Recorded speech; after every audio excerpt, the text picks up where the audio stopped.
రాష్ట్ర ప్రజలకు గవర్నర్ నరసింహన్ దీపావళి శుభాకాంక్షలు తెలిపారు. ప్రజలు సుఖ సంతోషాలతో ఉండాలని గవర్నర్ ఆకాంక్షించారు. చీకట్లు తొలగి అందరికీ వెలుగులు అందాలంటున్న గవర్నర్ నరసింహన్తో మా ప్రతినిధి శ్రీనివాసరెడ్డి ఫేస్ టు ఫేస్. రాజభవన్లో గవర్నర్ గారు ప్రజాదర్బార్ నిర్వహిస్తున్నారు. సామాన్యులకు దీపావళి శుభాకాంక్షలు తెలిపే అవకాశం కల్పించడం ద్వారా వారు ఏ విధమైనటువంటి సందేశాన్ని ఇవ్వగలుగుతున్నారు చెప్పారు. దీపావళి అనే ఒక పండుగ సంతోషం తీసుకొచ్చే ఒక పండుగ. ఈ టీవీ5 మూలంగా నేను కూడా ఈ దేశంలో ఉండే మన రాష్ట్రంలో ఉండే అన్ని ప్రజలకు ఈ సంతోషమే రావాలని ప్రార్థిస్తున్నాను. అంటే ఇలాంటి దర్బార్ల ద్వారా ఏ విధమైన సందేశం వస్తుంది ప్రజలకు? ఏమి సందేశం ఏమి లేదు.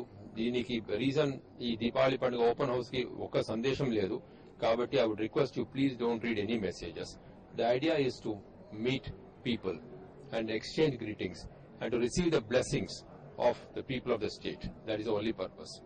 అంటే గతంలో మీరు చిన్నప్పుడు ఏ విధంగా జరుపుకునేవారు దీపావళి, ఇప్పుడు ఏ విధంగా ఉంది? చిన్నప్పుడు పటాకులు చాలా కాలించేది, కొత్త గుడ్డలు వేసుకునేది, పెద్దవాళ్ళ ఆశీర్వాదం తీసుకునేది. అదే ఇప్పుడు కూడా అదే చేస్తున్నాం.